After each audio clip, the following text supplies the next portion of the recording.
Alhamdulillah, alhamdulillahilladzi arsala rasulahu bil huda wa dinil haqq liyudhhirahu 'ala dini kullihi walau karihal kafirun. Asyhadu an la ilaha illallah wahdahu la syarika lah wa asyhadu anna Muhammadan 'abduhu wa rasuluhu alladzi la nabiyya ba'da. Allahumma salli wa sallim wa barik ala sayyidina wa habibina wa syafi'ina wa dhukhrina wa maulana Muhammad wa ala alihi wa sahbihi wa man da'a bida'watihi ila yaumil qiyamah, amma ba'd. Bapak Ibu jamaah yang dirahmati Allah Subhanahu wa taala, alhamdulillah kita bersyukur kehadiran Allah Subhanahu wa taala. Kita berada di halaqah kisah para nabi dan rasul. Dan pada pertemuan yang lalu kita sudah sampai kepada kisah Nabi Ibrahim alaihissalam diuji oleh Allah Subhanahu wa taala dengan diculiknya istri beliau, yaitu Siti Sarah, oleh Raja Mesir.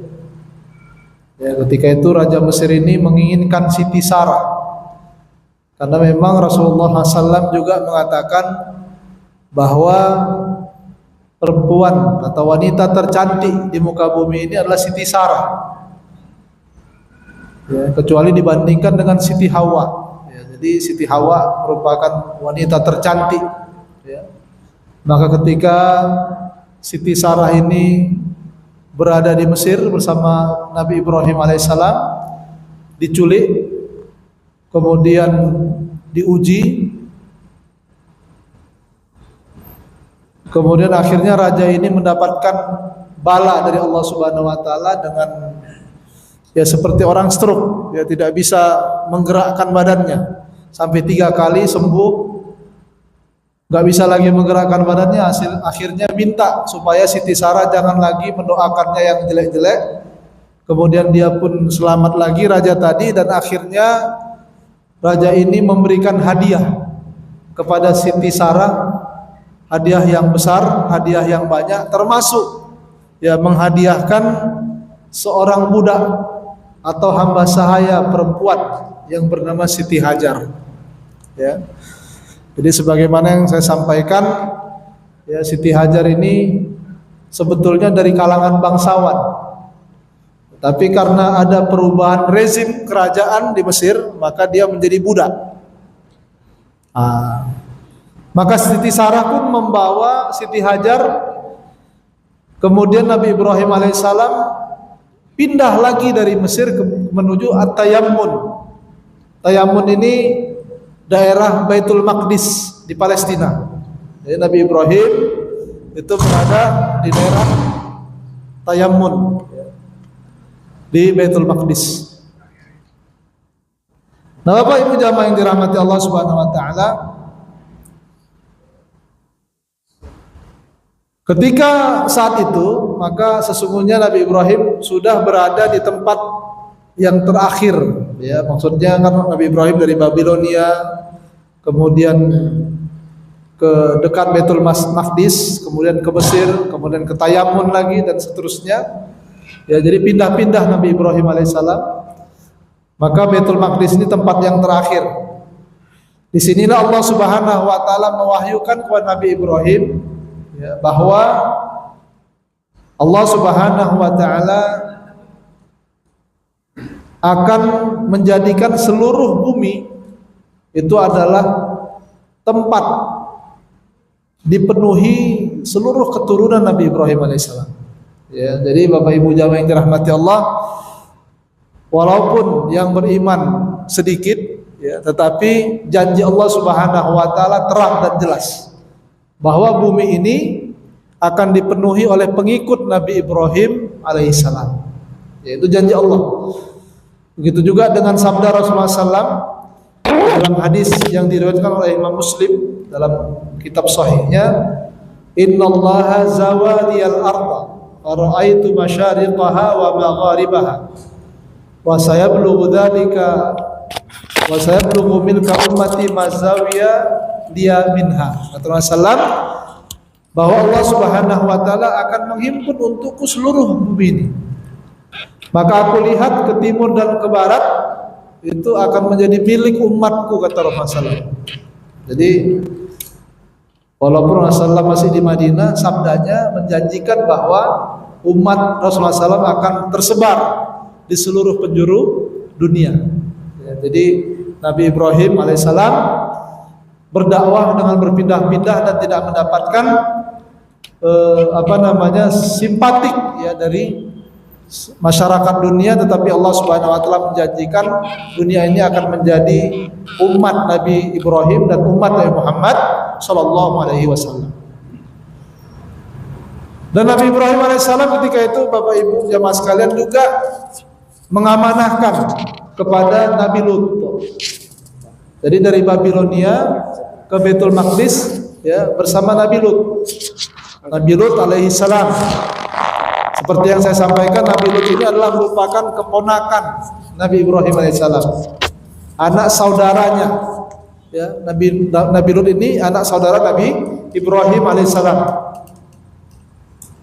Ketika itu, Bapak Ibu jamaah yang dirahmati Allah, ya, Nabi Ibrahim alaihissalam sudah mulai dibukakan kepadanya rezeki yang berlimpah.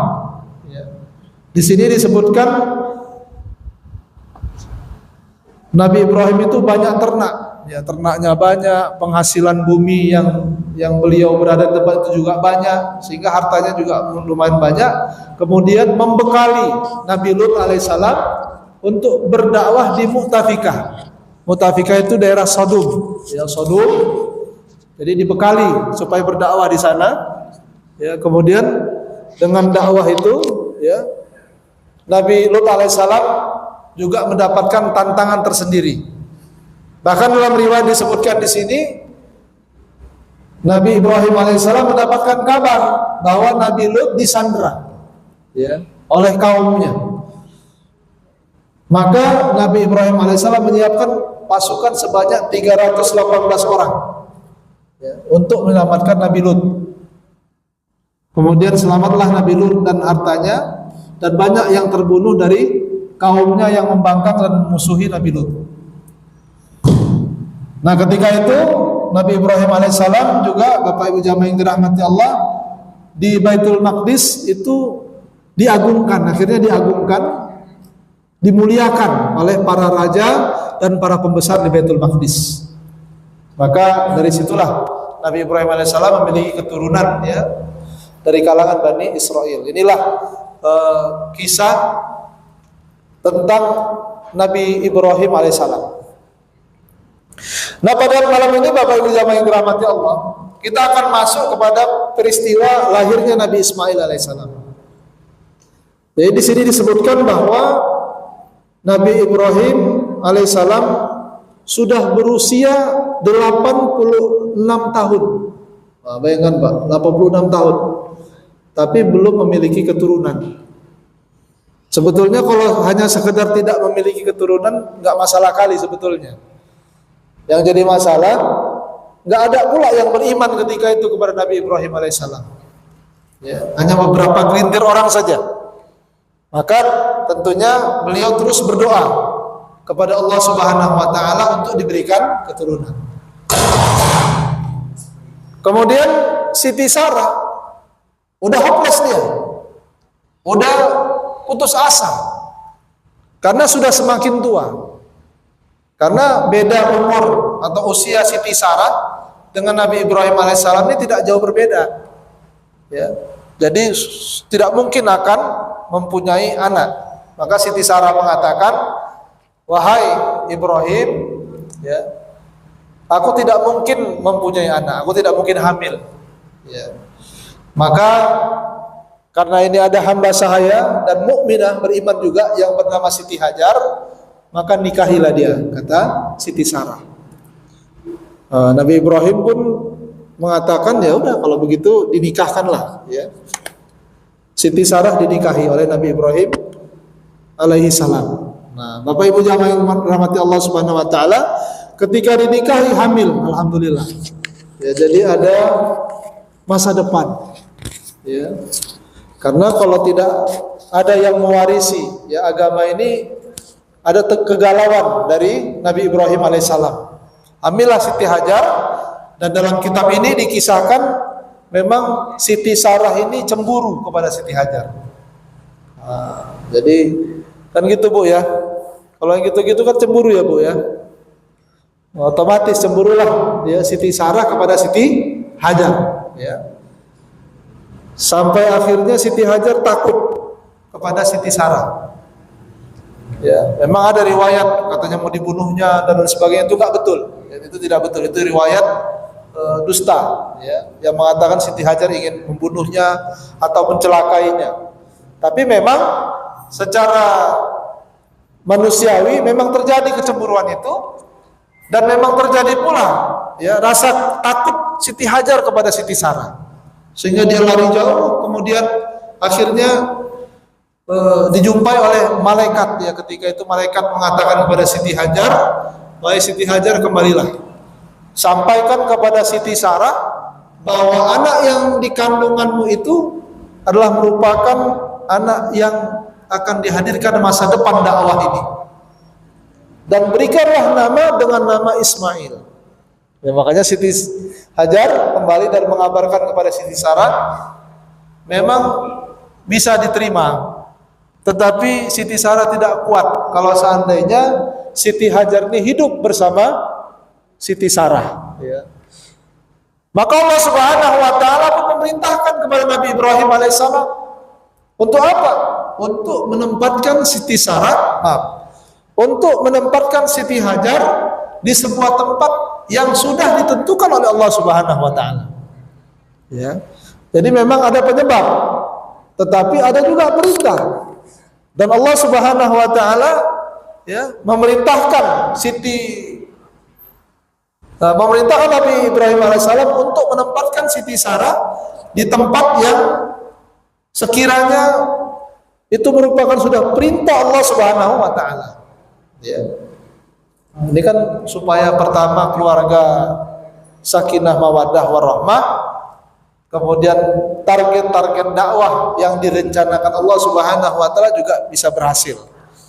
Dan Allah Subhanahu Wa Taala sudah menyiapkan tempat, yaitu di Mekah. Nah, terkait dengan Nabi Ismail alaihissalam ini, Bapak Ibu jamaah yang dirahmati Allah, ya, Allah Subhanahu Wa Taala mengatakan, qad istajabta laka fi Ismail wa barakta alaihi wa kathartuhu, dan seterusnya, bahwa nanti kata Allah akan diperbanyak keturunannya ini, Nabi Ismail ini. Jadi kalau Nabi Ibrahim dapat keturunannya payah, Nabi Ismail ini keturunannya banyak. Anak laki-lakinya itu kalau nggak salah dalam sini, di riwayat sini disebutkan 12 orang anak laki-lakinya. Dan umur Nabi Ismail alaihissalam ini sekitar 125 tahun.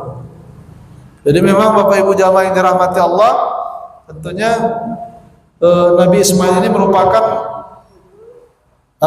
seorang nabi yang bahasa Allah Subhanahu Wa Taala, "Basyarnahu bi ghulamin halim." Ya, maka kami berikanlah kepadanya kabar gembira dengan dihadirkannya seorang anak yang halim. Halim ini artinya apa ya Pak ya? Lembut. Halim ini nggak pernah marah. Kalau orang Jawa bilang nerimo, ya, ketentuan Allah Subhanahu Wa Taala. Ini disebut dengan halim. Kalau orang bilang good looking, enak dipandang. Nabi Ismail alaihissalam. Ya. Makanya menggemaskan. Ya, semakin cemburulah Siti Sarah kalau seandainya itu hidup bersama mereka. Ya. Maka Nabi Ibrahim alaihissalam diperintahkan Allah Subhanahu Wa Taala dengan perintah yang sangat berat. Apa perintahnya? Menempatkan Siti Hajar dan Nabi Ismail di Mekah yang ketika itu Mekah itu belum ada apa-apa, kering, kerontang, tidak ada pohon, tidak ada hewan, tidak ada yang hidup, ya, tidak ada air, tidak ada tumbuh-tumbuhan. Itulah Mekah, hanya gunung, ganang, bebatuan. Dipastikan siapapun yang tinggal di situ tidak mungkin hidup. Itu Mekah ketika itu. Ya, makanya Nabi Ibrahim kalau kita ilustrasikan ataupun kita bayangkan Bapak Ibu, Ya, nggak mungkin ya Nabi Ibrahim akan meletakkan Siti Hajar di tempat itu bersama Nabi Ismail yang masih kecil, melainkan karena perintah Allah Subhanahu wa taala. Nggak mungkin. Ya Bapak lah kalau punya anak, Pak, ya. Dengan kasus seperti itulah misalkan, secara manusiawi itu nggak mungkin meninggalkan di sebuah tempat yang tidak mungkin sesuatu hidup di situ. Ya, kalau mungkin di hutan yang masih banyak pohon-pohonnya itu masih memungkinkan. Tapi ini tempat batu, bebatuan, ganang gunung yang tidak ada kehidupan. Siapapun yang diletakkan situ makhluk hidup pasti mati. Gitu. Ya. Maka tidak mungkin itu dilakukan oleh Nabi Ibrahim melainkan karena perintah Allah Subhanahu wa taala. Maka Bapak Ibu jamaah yang dirahmati Allah Subhanahu wa taala, maka ketika itu Nabi Ibrahim alaihissalam ya, membawa ya Siti Hajar bersama Ismail dari Palestina ke Mekah. Bayangkan tuh, Palestina ke Mekah itu kalau naik pesawat tuh berapa jam, Pak? Kira-kira 3 jam itu kalau naik pesawat. Ya, kira-kira dari sini ke Surabaya. Ya, lebih kurang lah kira-kira seperti itu. Ini dengan berjalan dan mengendarai unta, nggak tahu lah apakah jalan kaki atau pakai kendaraan, nggak tahu, wallahu alam. Ya, tidak disebutkan. Dan ketika itu Nabi Ibrahim alaihissalam membawa Siti Hajar dan menempatkan Siti Hajar dengan Nabi Ismail persis di dekat Ka'bah. Waktu itu Ka'bah belum ada. Yang ada pondasinya tetapi tertutup, ya, belum ada apa-apa. Ditempatkan. Ketika itu Siti Hajar ya melihat Nabi Ibrahim menempatkan dirinya dan anak bayinya di tempat tersebut, Siti Hajar tentunya ya bertanya kepada Nabi Ibrahim alaihissalam. Karena Nabi Ibrahim mau pergi nih. Wahai Ibrahim, apakah kau tinggalkan kami di sini? Tidak ada tumbuh-tumbuhan, tidak ada kehidupan, kering, kerontang, hanya gunung ganang. Ya, bagi seorang ibu yang baru melahirkan anak bayi, kalau ditinggalkan di situ bisa apa? Nabi Ibrahim tidak menjawab. Dipanggil lagi, wahai Ibrahim, nggak jawab. Sampai akhirnya Siti Hajar mengatakan, Allahu amaraka bihadza. Apakah Allah yang memerintahkanmu untuk meninggalkan kami di sini? Nabi Ibrahim cuma bilang, na'am, iya. Kemudian Siti Hajar mengatakan, idzan lan yudayyi'ana. Kalau begitu, Allah Subhanahu wa taala tidak mungkin menyia-nyiakan kami. Ini sebuah keimanan yang luar biasa. Ya. Kalau ibu-ibu sekarang, Pak, beras habis, nggak ada gantinya, udah menjerit, Pak. Ya, ini ditinggalkan di tempat itu karena keimanan, kemudian mengatakan tidak mungkin Allah Subhanahu wa taala menyia-nyiakan kami. Sebuah fondasi dakwah yang ditinggalkan Allah Subhanahu wa taala untuk membesarkan umat ini sampai hari ini, Bapak Ibu jamaah yang dirahmati Allah, di tempat yang suci yaitu di Mekah Al-Mukarramah. Dan simbol perjuangan itu ada pada diri seorang perempuan, yaitu Siti Hajar. Menunjukkan apa? Menunjukkan begitulah cara Allah mengangkat derajat kaum perempuan. Bahwa keteguhan keimanan mereka sangat mempengaruhi dakwah di masa yang akan datang. Hanya mengasuh seorang anak bayi kecil, Bapak Ibu jamaah yang dirahmati Allah, harapan besarnya Islam, harapan besarnya dakwah, harapan besarnya risalah Allah itu ditumpukan kepada seorang perempuan yang beriman, yaitu Siti Hajar. Subhanallah. Ya, jadi Bapak Ibu ini luar biasa. Maka Nabi Ibrahim pergi. Dalam riwayat disebutkan Bapak Ibu yang ditinggalkan hanya 2. Ada satu termos atau satu tempat air, kirbah namanya. Kemudian ada sebakul kurma. Nah, itulah yang dimakan. Minum, makan. Itu minum, makan. Tentunya persediaan terbatas. Sampai semua persediaan habis. Air habis, kurma habis, maka paniklah Siti Hajar. Bukan terhadap dirinya, tapi terhadap anak bayinya. Ya, ibu ini kan gitu, Pak. Biarlah ibu nggak makan ya, Bu. Yang penting anak besar. Ya, itulah hebatnya para ibu. Dan Allah Subhanahu wa taala membesarkan dakwah ini melalui Siti Hajar ini. Ya. Nah, Bapak Ibu jamaah yang dirahmati Allah, maka harus ada upaya. Ya, yang namanya perjuangan itu tetap ada usaha. Tidak menyerah. Maka Siti Hajar pun Bapak Ibu jamaah yang dirahmati Allah pergi ke Bukit Sofa. Bukit Sofa ini agak tinggi sedikit. Kalau kita pernah umroh ataupun haji, pernah ke sana, tahulah kita tingginya Bukit Sofa. Apa yang dilakukan? Yang dilakukan melihat mengetahui ada orang. Gak ada orang yang lewat. Maka Siti Hajar pun pergi ke Bukit Marwah. Ada beberapa meter, Bapak Ibu, beliau lari, saking merasa di sana ada harapan. Ya, di sini tidak ada pula disebutkan mendengar suara air atau fata morgana, nggak pula disebutkan dalam kitab ini. Tapi ustaz-ustaz mengilustrasikan mungkin berhalusinasi ya. Siti Hajar ini seolah-olah di sana ada air. Ya. Tapi harapannya juga sebetulnya di sana melalui Bukit Marwah itu dari atas itu bisa dilihat mudah-mudahan ada orang yang datang. Ya. Karena Bukit Marwah ini jauh dari posisi Nabi Ismail, ya takut dia. Nah terus begitu, Marwah ke Sofa, Marwah sampai 7 kali. Dan itu menjadi simbol ibadah, salah satu simbol ibadah haji. Salah satu yang harus kita laksanakan dalam ibadah haji. Saya lupa pula mengecek kira-kira berapa kilometer tuh kita jalan sa'i dari Sofa dan Marwah, Bapak Ibu jamaah yang dirahmati Allah. Ya. Simbol itu ataupun ibadah itu ya hanya dicontohkan oleh Allah Subhanahu wa taala dari seorang perempuan, yaitu Siti Hajar. Jadi kalau Bapak Ibu nanti kalau kita mudah-mudahan diberikan rezeki bisa haji, amin ya. Bisa umroh insyaallah. Kemudian kita bisa sa'i di sana. Nah, ingatlah perjuangan Siti Hajar ini. Ya. Perjuangan itu menjadi sebuah ibadah ya, untuk sa'i dari Sofa dan Marwah. Sampai akhirnya Allah Subhanahu wa taala mengutus malaikat Jibril. Apa yang malaikat Jibril Bapak Ibu jemaah Allah Subhanahu wa taala? Dikeluarkanlah air Zam-Zam. Ya, dengan sayap malaikat Jibril dikeluarkan air Zam-Zam tepat di kaki Nabi Ismail. Kemudian karena keluar air Zam-Zam itu Siti Hajar mengatakan Zam-Zam terkumpullah supaya jangan lari kemana-mana air itu.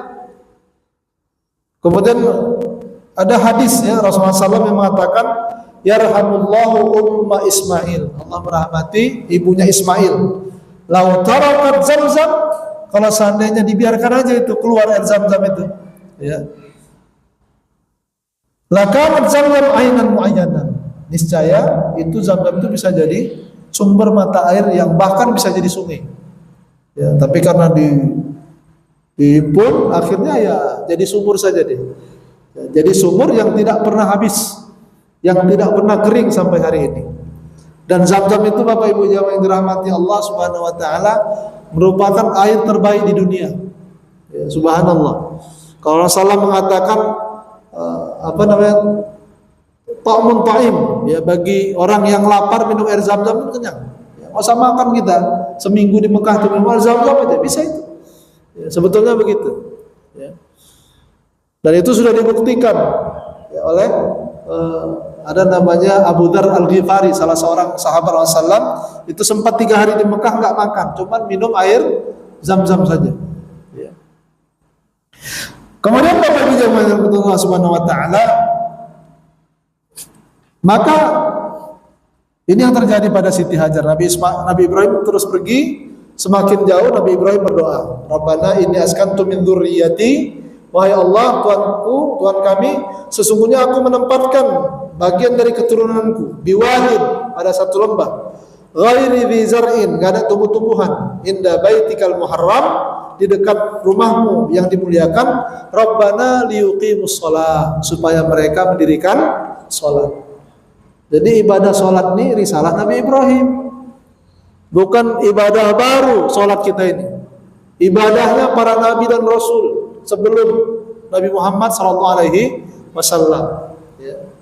Sama juga dalam ayat Al-Quran disebutkan bahwa Nabi Isa alaihissalam itu mengatakan ketika ditanya, masih bayi kan ditanya, wa asyarat ilaih, Siti Maryam menunjuk Nabi Isa alaihissalam, itu Nabi Isa mengatakan, wa umirtu bis salati waz zakati ma dumtu hayya. Bahkan Nabi Isa sendiri pun itu diperintahkan Allah untuk sholat dan membayar zakat. Berarti kan ibadah sholat Dan zakat ini bukan hanya risalah Nabi Muhammad SAW saja, tetapi juga risalah para nabi dan rasul sebelumnya. Faj'al afidatan nasi tahwi ilaihim.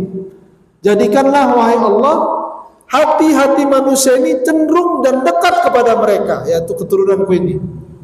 Warzuqhum minats thamarati la'allahum yashkurun. Ya, dan berikanlah mereka rezeki buah-buahan supaya mereka termasuk orang-orang yang bersyukur.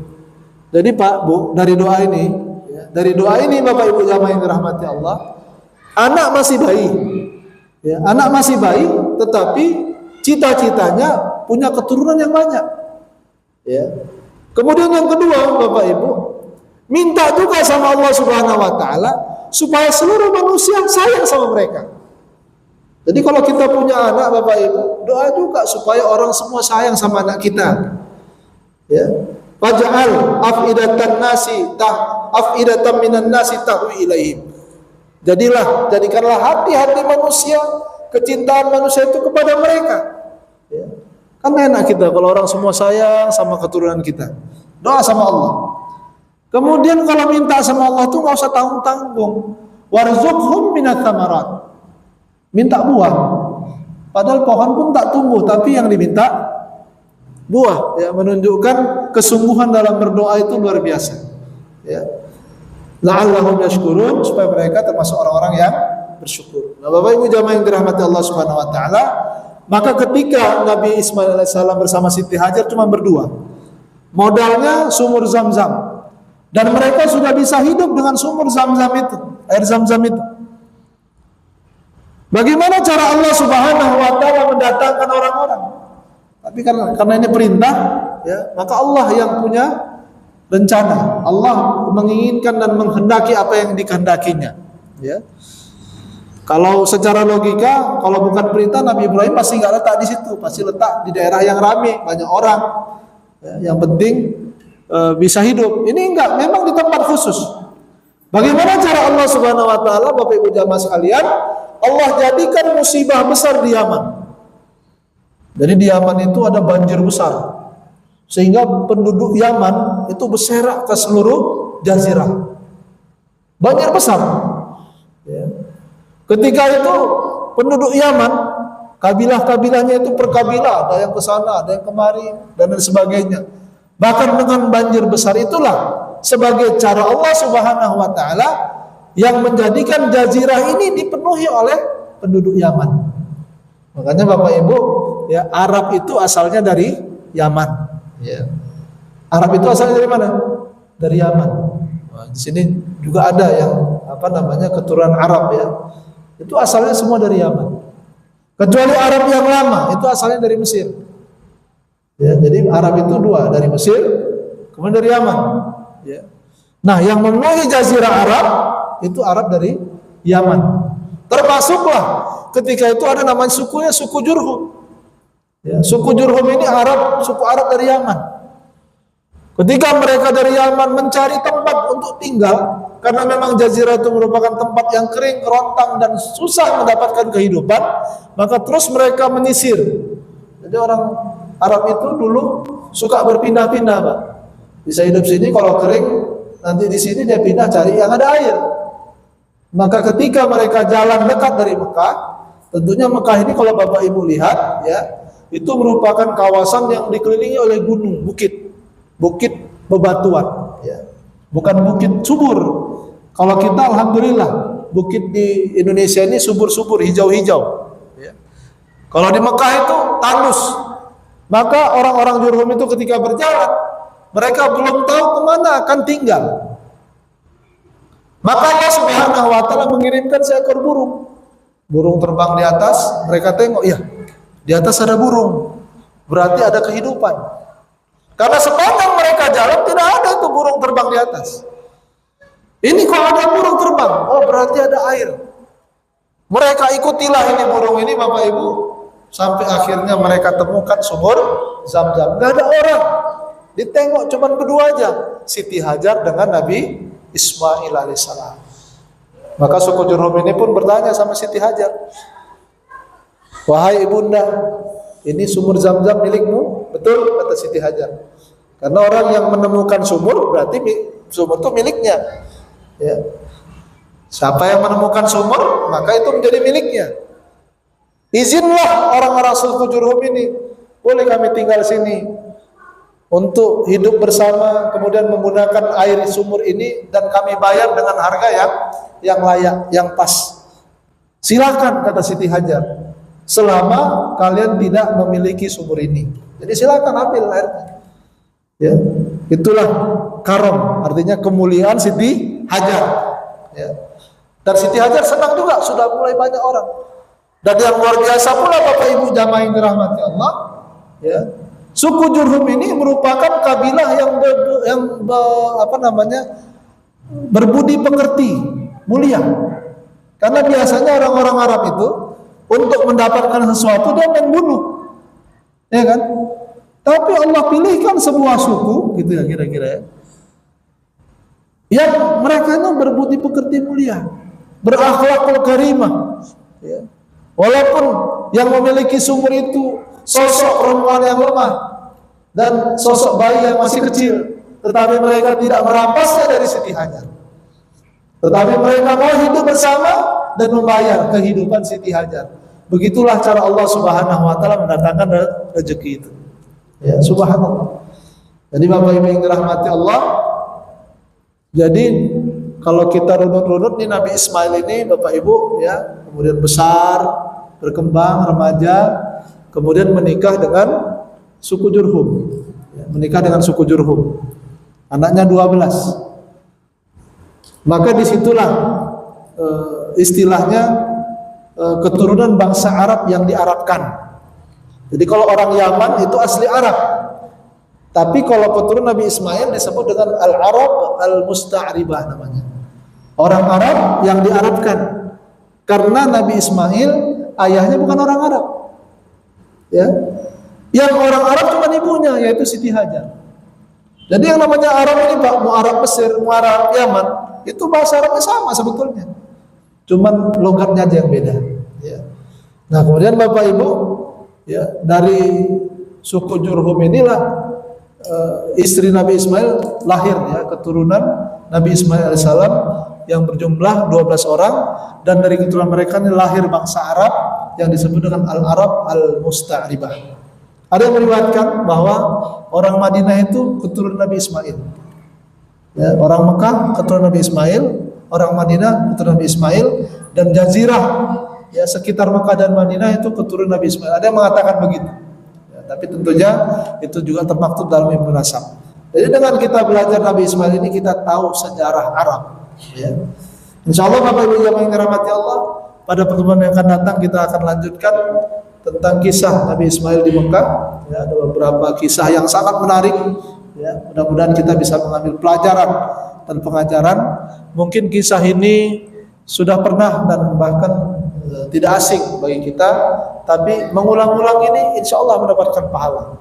Ya, apalagi ya Mekah menjadi sebuah tempat yang mulia, ya, yang dimuliakan Allah Subhanahu Wa Taala, dan terdapat di situ Al-Haram, ya, di situ ada Ka'bah, dan semuanya sangat identik kaitannya dengan Nabi Ibrahim alaihissalam.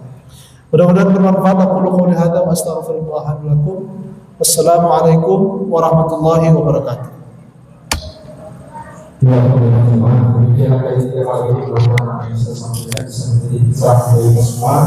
Dan